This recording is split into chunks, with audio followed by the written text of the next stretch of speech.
Para esta presentación he elegido a un poeta, militar y político que nació y produjo su obra literaria antes de que existiera la frontera entre México y los Estados Unidos. Este poeta es Gaspar Pérez de Villagrán,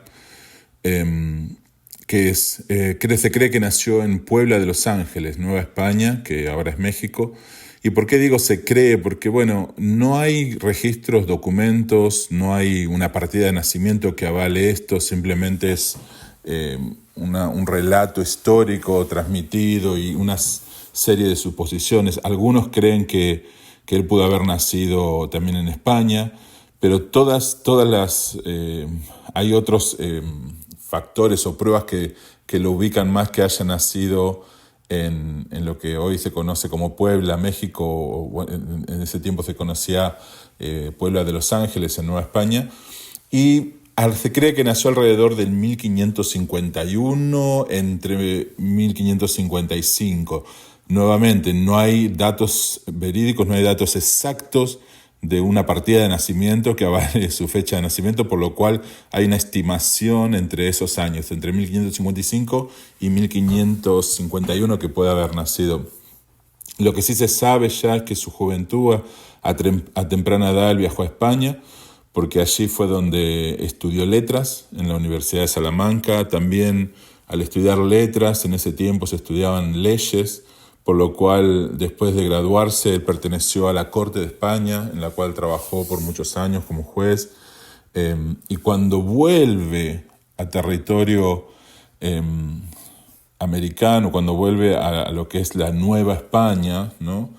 Él también trae estos títulos, trae como parte de la corte. Él se le dio este título por medio del rey de España. Entonces él vuelve a esta tierra que se está colonizando.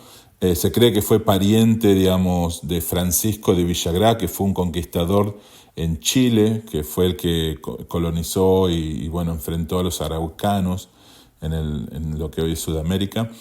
Y la obra épica de Gaspar Pérez de Villagrán, por lo cual lo elegí para esta presentación, es su único libro publicado, que se llama Historia de la Nueva México, que fue publicado en 1610, pero fue escrito varios años antes, mientras él estaba en estas expediciones y en estos emprendimientos que junto a Oñate, bueno, él se lo reconoce a Gaspar Pérez de Villagrán por haber sido capitán bajo la orden de Juan de Oñate, que fueron los que juntos penetraron en lo que hoy es Nuevo México, lo que penetraron en lo que hoy es el suroeste de los Estados Unidos. Entonces sus documentos, sus registros, ¿no? Él fue creando documentos para lo que después iban a ser el insumo para crear su obra épica, su obra literaria épica, que fue este libro Historia de la Nueva México. Entonces él fue, como les decía, capitán junto con Oñate, y fue un militar muy aguerrido, fue un militar entrenado y con mucha experiencia. Incluso hay documentos que avalan que él fue llevado a la corte porque fue demasiado cruel en algunas cosas, condenó a gente por deserción y los mandó a asesinar, los mandó a la pena capital. Digamos, sus condenas como juez, como miembro de la corte, eran muy severas.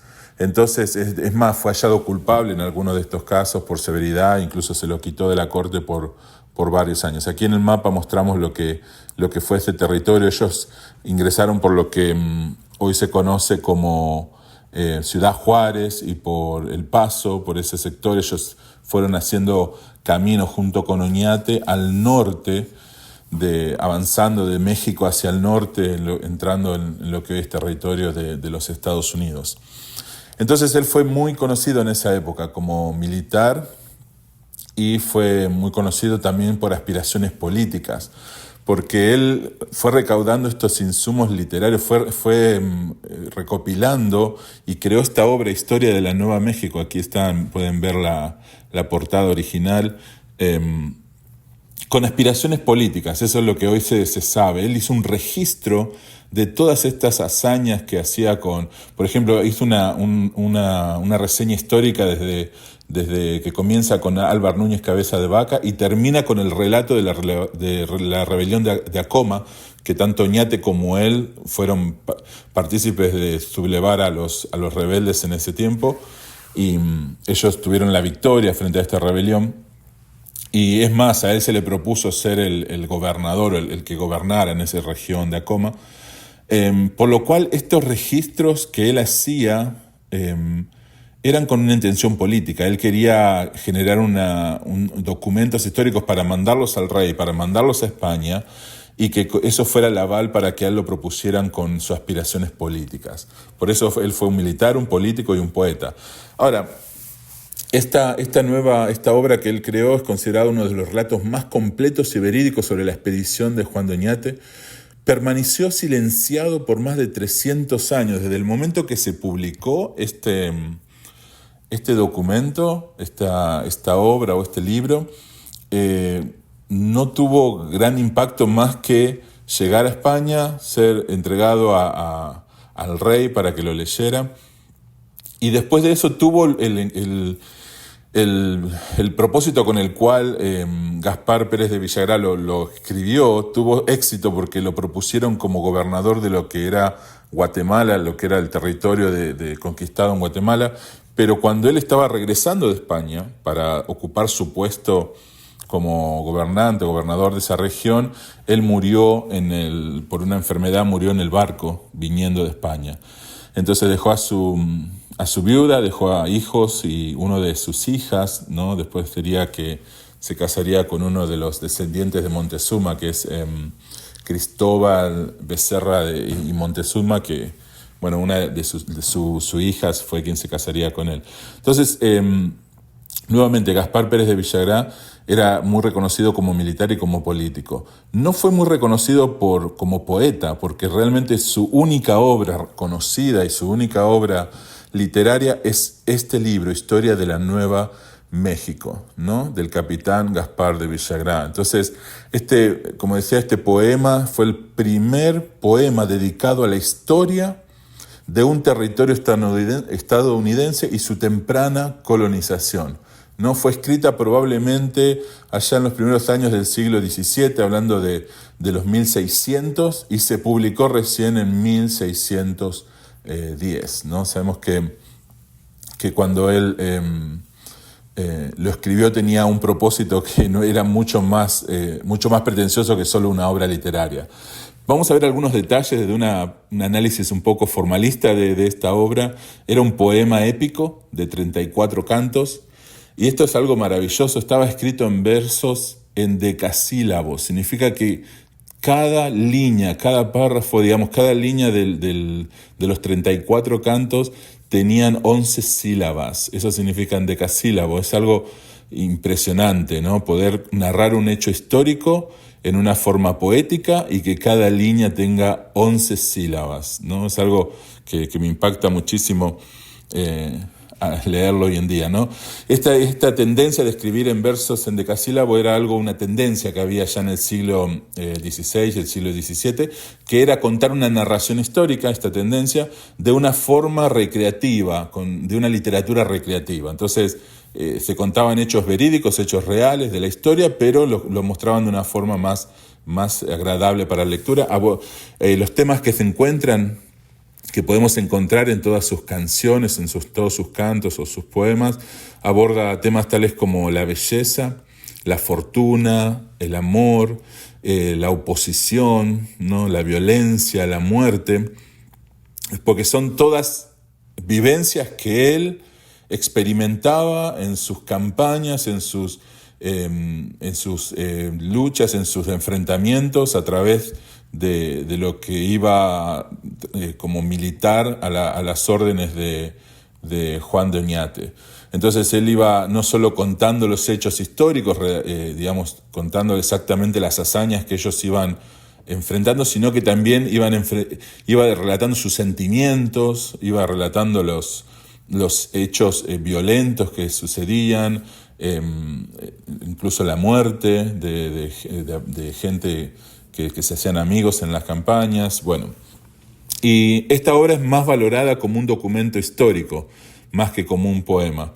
Una de las razones por la que fue silenciada, o no silenciada, sino que permaneció silenciosa por tantos años, por 300 años, era porque era difícil entender que desde un poema habían hechos reales, hechos verídicos, y eran documentos históricos relatados de una forma poética. Por eso es como que por muchos años en la historia no se lo contó como un documento valioso. Recién a partir del 1900 fue que se volvió a editar, se volvió a publicar, se volvió a evaluar como un documento histórico. Este libro de la historia de la Nueva México. Y por último me gustaría leer una porción. Una de las cosas que me llama tremendamente la atención es la tipografía, la fuente que se usa originalmente. Van a ver que en lugar de usar la B corta, en algunos lugares usan la U, ¿no? Por ejemplo, aquí en la primera línea dice: «Oh tú, varón, que al bárbaro», y fíjense que aún la Real Academia Española no existía, con lo cual las reglas ortográficas que hoy nosotros tenemos no estaban vigentes en ese tiempo, y vamos a ver cuestiones tales como bárbaro, escrito con B corta, pero en realidad con una U. La tipografía de la fuente es una U, y van a ver que la S generalmente está escrita con una tipografía distinta, ¿no? Es algo que cuando estamos leyendo esta obra nos cuesta un esfuerzo un poco más, que muchas veces usa la S con una tipografía distinta por el acento español, porque van a ver que van a encontrar palabras, por ejemplo, aquí en una de las líneas dice entre flechas, y ahí está la tipografía, la fuente S, y rojos estandartes. Ahí usan la tipografía, la fuente de la letra S, pero en la palabra estandartes encontramos otro tipo de tipografía para pronunciar la S con una acentuación española. Entonces, nomás para cerrar esta presentación, me gustaría leer la primera canción. Oh tu varón, que al bárbaro arrogante, rudo de lo español valiente acero, trufiste al yugo verdadero y santo, cuyo temido brazo fulminante, en ajeno cenit, terrible y fiero, obró sobulero, lo que humilde cantó.